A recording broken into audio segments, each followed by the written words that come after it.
People regard Jerusalem as the spiritual capital of the world. And indeed, it is a holy place for all religions. It is definitely the holiest place in the world.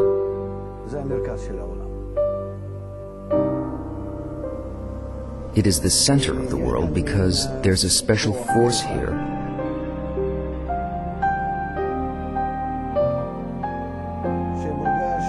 Which is felt differently by different people.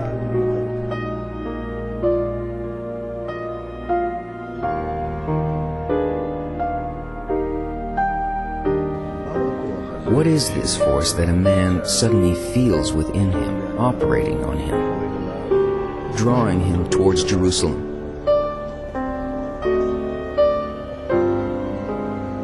A person starts feeling the spiritual root that exists in this city. This exists within us, close to us.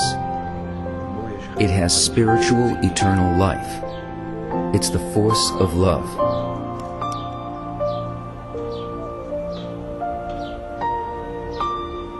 There are stones. There are streets. But we don't feel the city itself. The real Jerusalem can only be felt within a corrected heart.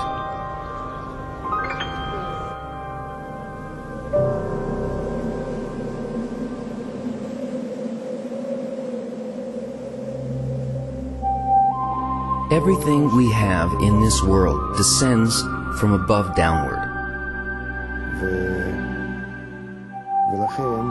Hence, there is a Jerusalem of above and a Jerusalem of below. There is a heart which is Malchut of above and man's heart below.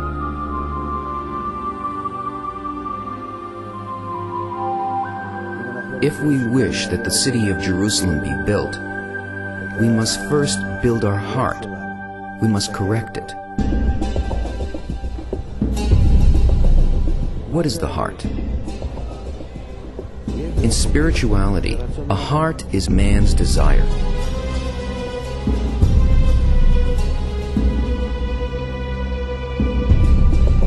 If the desire is limited by man settling for this world, for food, sex, honor, with only the things that he has in this world, he wants to be known, famous, then this is simply an egoistic heart.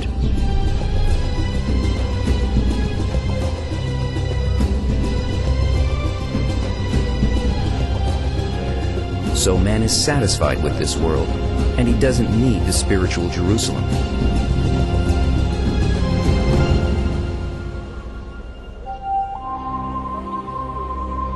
If this world is not enough for him, and he searches and feels that he lacks something, then he desires to rise above this world, to feel the spiritual world. Then his heart yearns for correction. It yearns to be free of the egoistic desires.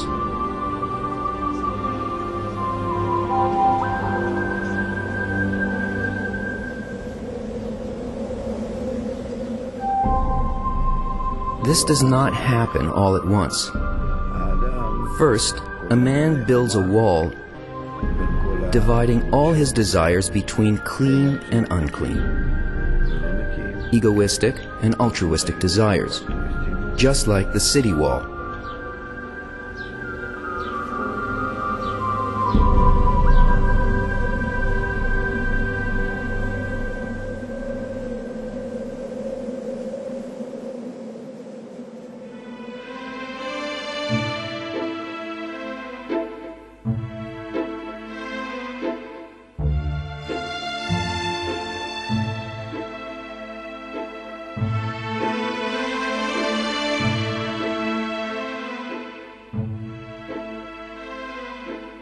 The wall around the city guards it.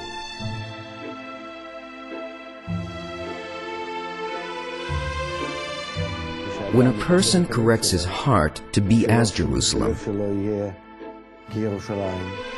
he has to differentiate within his heart between good thoughts with which he wishes to advance towards holiness and bad thoughts which are not yet directed to holiness, and to separate them one from the other and build a wall that will guard the desires for holiness from being harmed by the desires that are not yet corrected.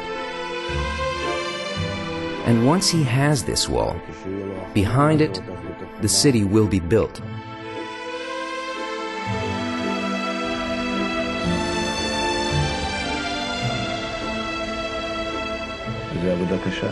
It's hard work to divide and differentiate the desires, because our ego is constantly pressuring and tricking us. It makes a person restless, evoking within him increasingly greater desires. So the main thing here is not to break.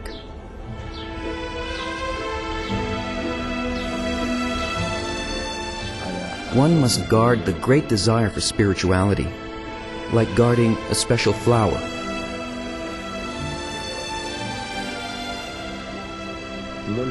One must be as blind, not to see, not to listen to the logical, egoistic advice.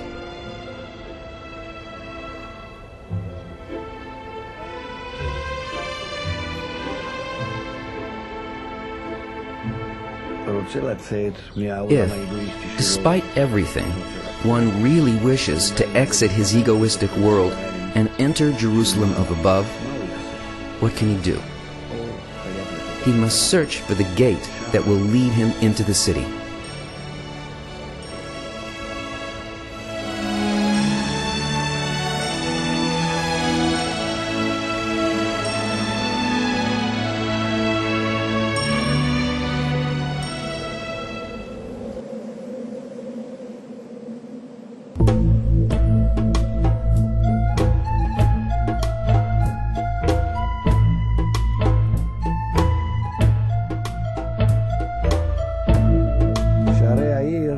The city gates means a place where if one does his correction against an attribute called gate,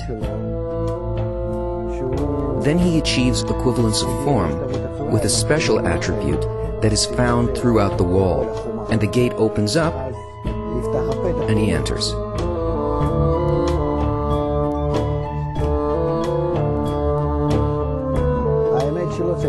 The truth is, there should be no gate, but a wall.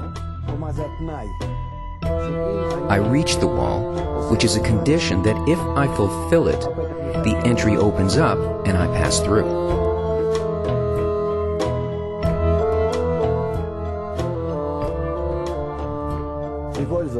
But nonetheless, since there are many conditions around the city, because the city is a collection of many desires, so there are points, special attributes, and if a person equalizes to them, achieves their height, then he enters. Thus, there are special places in the wall that show the main attributes which, once acquired, a person has the right to enter. He has the purity. He gets a masach, a screen, according to the wall, because a wall is a masach, and he moves into the city.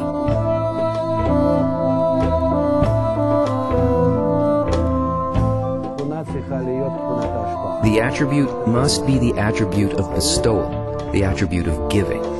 Inside the city, bestowal is in complete control, and outside the city, the attribute is of receiving, egoism. So in order to pass through the wall, a person has to take this leap, an inner change of his heart from egoism to altruism.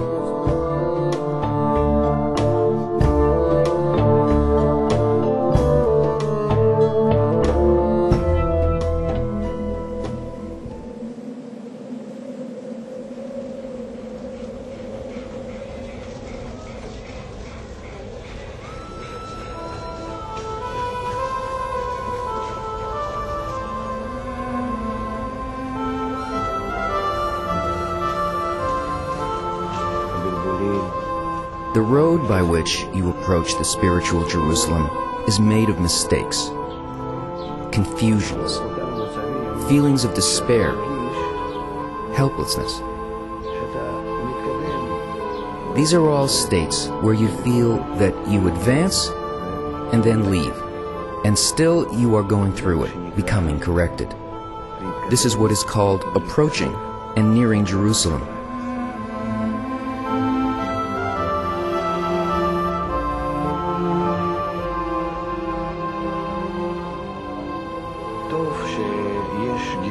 Therefore, it's good that there are mistakes and disturbances that deflect you from the road.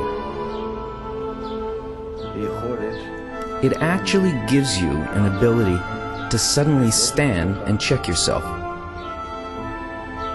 And from this position of yours, aim yourself more accurately towards Jerusalem of above.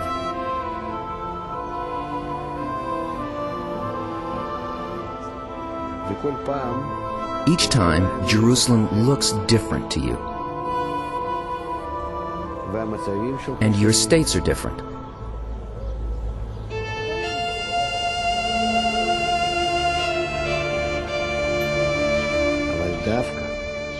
But precisely by all the different forms and situations, the upper city opens to a person.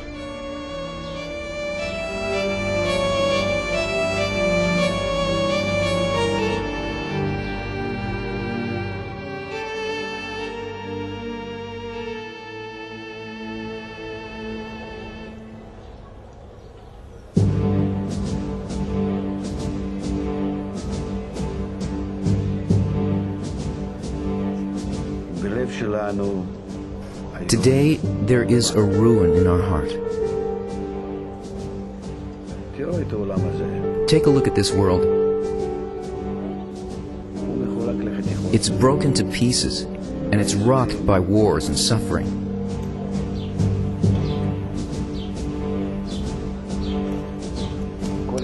Every individual in this world is like a cancerous cell, living only for itself, consuming others. It's the same with Jerusalem. We're tearing it to pieces.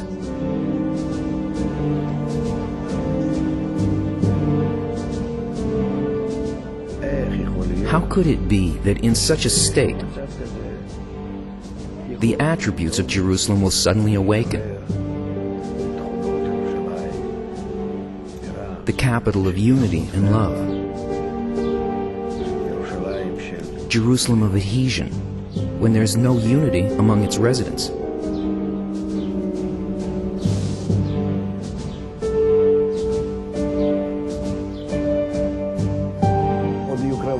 There will be great battles over Jerusalem in the future, and especially the spiritual battles.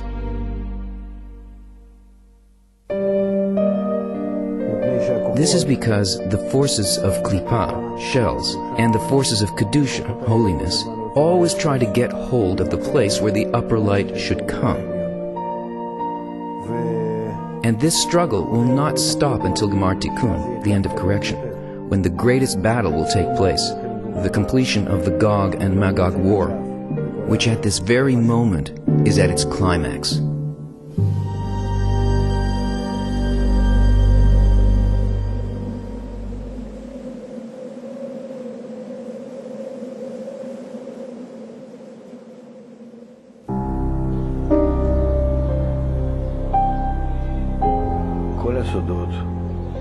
The name Jerusalem holds all the secrets.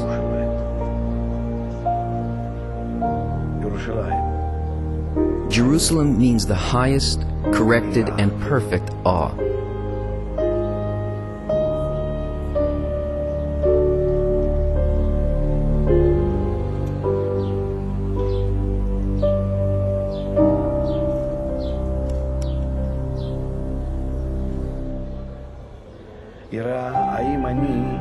The awe of whether I'm corrected to the extent, to the height, where I am afraid of whether I will be able to give all my love to the others.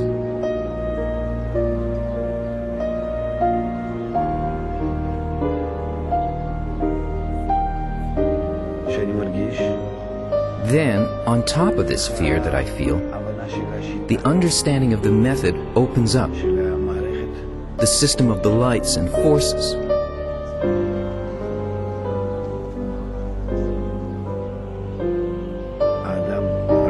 And then one sees the forces of Mashiach, from the word limshoch, to draw, drawing him from egoism to altruism, from hate to love, from Jerusalem below to Jerusalem above, to the temple.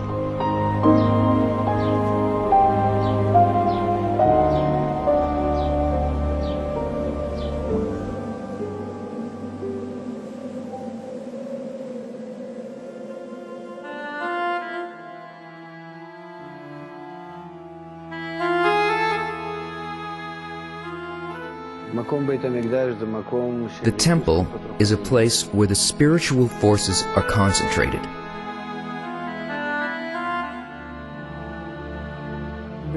This place was a symbol of the attributes of holiness.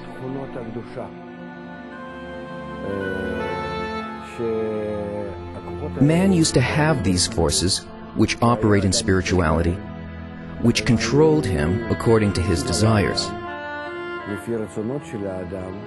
And people wished to come there in order to connect corporeally with spirituality, so that on the corporeal level also they would perform the same thing that they did within their hearts in the inner temple, in man's heart.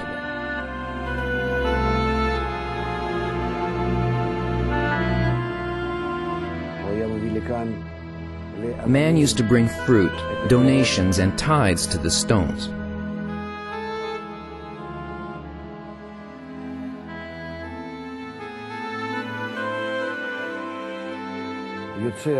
Everything a person created, everything he did, was brought here in order to sanctify his work.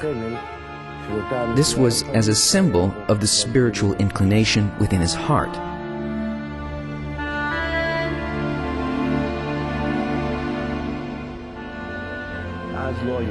There were no prayer books at that time. People used to come there and speak straight from their hearts, from the bottom of their hearts. Whatever they felt was what they spoke to the upper force, and they didn't need any words.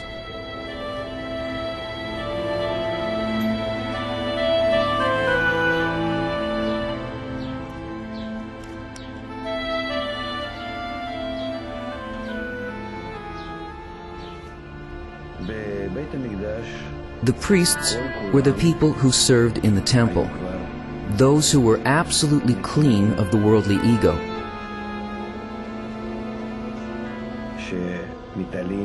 and who ascended above all their desires to bestow perfect love.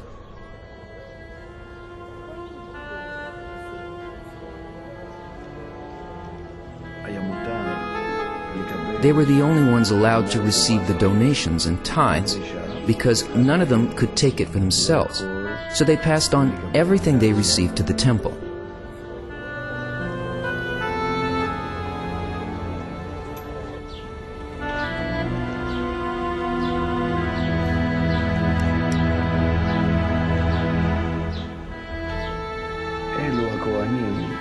The priests are the desires within man that want only one thing: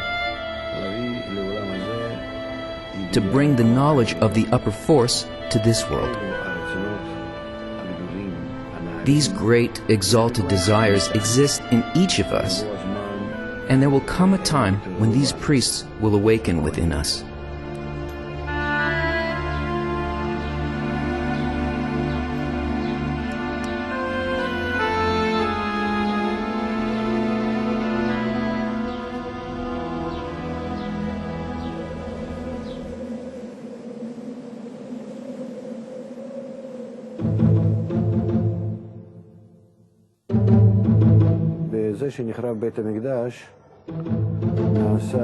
The ruin of the temple became the place of ruin for Kedusha,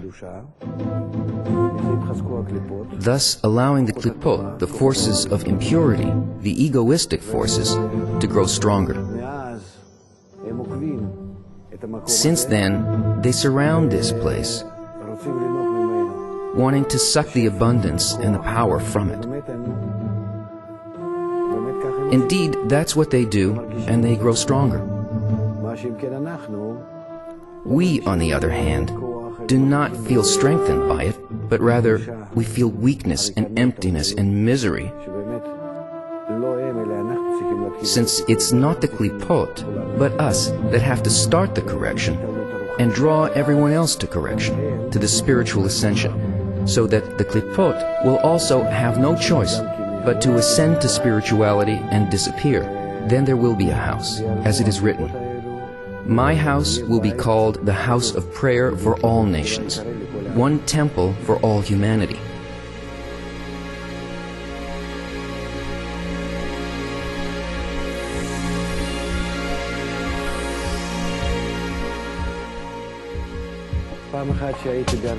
Once when I was in the U.S., I stayed for Shabbat in a small town called Jackson, in the northern part of the U.S.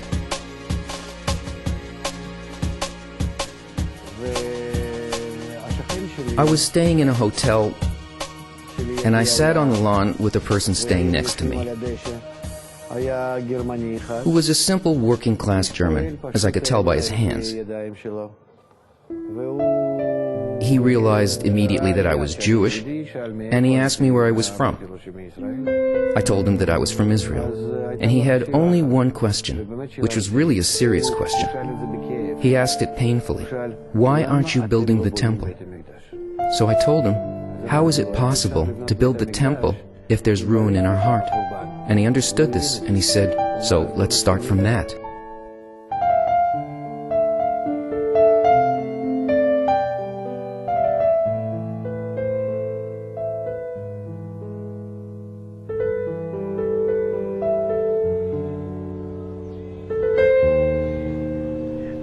Let's start from the heart. Ask for corrections. Asking for corrections is called prayer. It isn't what's written in the Siddur in the prayer book. It's what's written in a person's heart, a request for the force.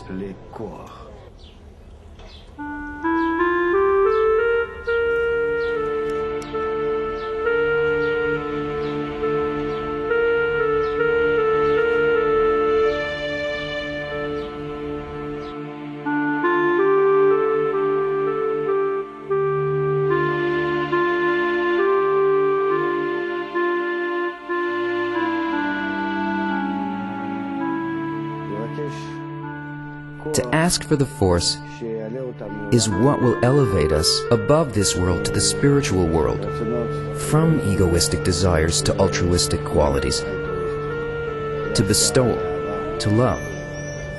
If they come to that,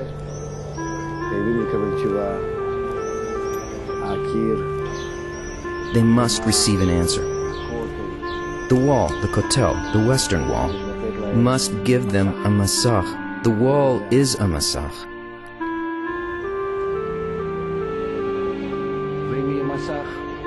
If there is a masach, then the third temple will be built in one's heart.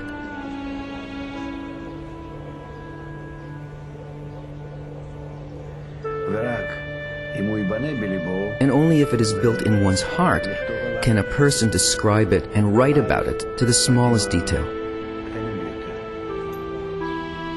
Each and every detail of the temple is a person's connection with the upper force.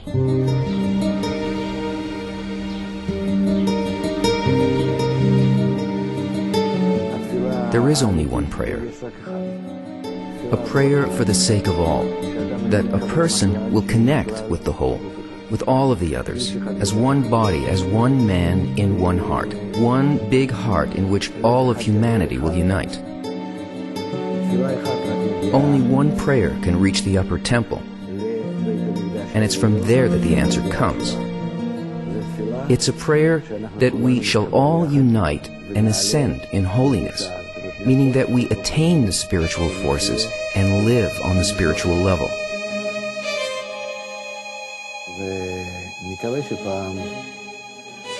Let's hope that we will gain a state where Jerusalem is rebuilt.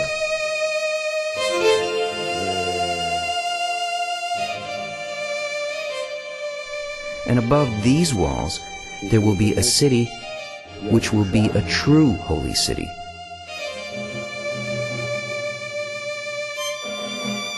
That its pattern will perfectly match its upper spiritual root in the world of Absolute.